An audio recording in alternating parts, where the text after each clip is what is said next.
பிரதமர் மோடி இந்தியாவின் உரிமைகளை அமெரிக்காவுக்கு தாரை வார்த்து கொடுத்து விட்டதாக தமிழ்நாடு காங்கிரஸ் கமிட்டி தலைவர் செல்வ பெருந்தகை குற்றம் சாட்டியுள்ளார்.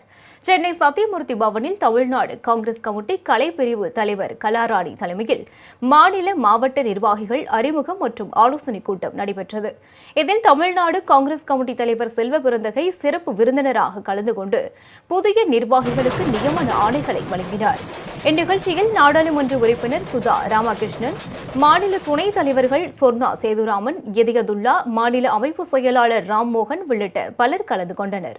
பின்னர் செய்தியாளர்களிடம் பேசிய செல்வ பெருந்தகை, பாஜக சொல்வதை கேட்டு எடப்பாடி பழனிசாமி வாய் திறக்காமல் இருப்பதுடன் தமிழ்நாட்டு மக்களின் நலனில் அக்கறை இல்லாமல் செயல்படுவதாக விமர்சித்தார்.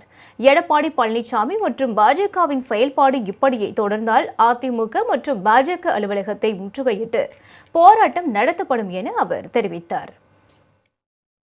அமெரிக்காவிற்கு இந்தியாவுடைய உரிமைகளை தாரை வார்த்து கொடுத்திருக்கிறார். இந்திரா காந்தி என்ன சொன்னாங்க? எங்களுடைய சாவரின் கண்ட்ரில நாங்கள் எங்களுடைய சார்பாக தான் நடவடிக்கை எடுப்போம், உடன்படிக்கையில் ஈடுபடுவோம்.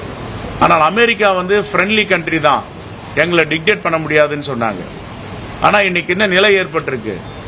ரஷ்யாவிட நீ 30 நாள் பெட்ரோல் வாங்கினா அவருடைய அனுமதி கொடுக்கிறார். இந்தியா ஒரு 30 நாளைக்கு நீங்க வாங்கிக்கலாம் அப்படின்னா, யார் பெட்ரோலிய அமைச்சர் இந்தியாவிற்கு, யார் பிரதமர் இந்தியாவிற்கு, யார் இந்தியாவை ஆளுவது?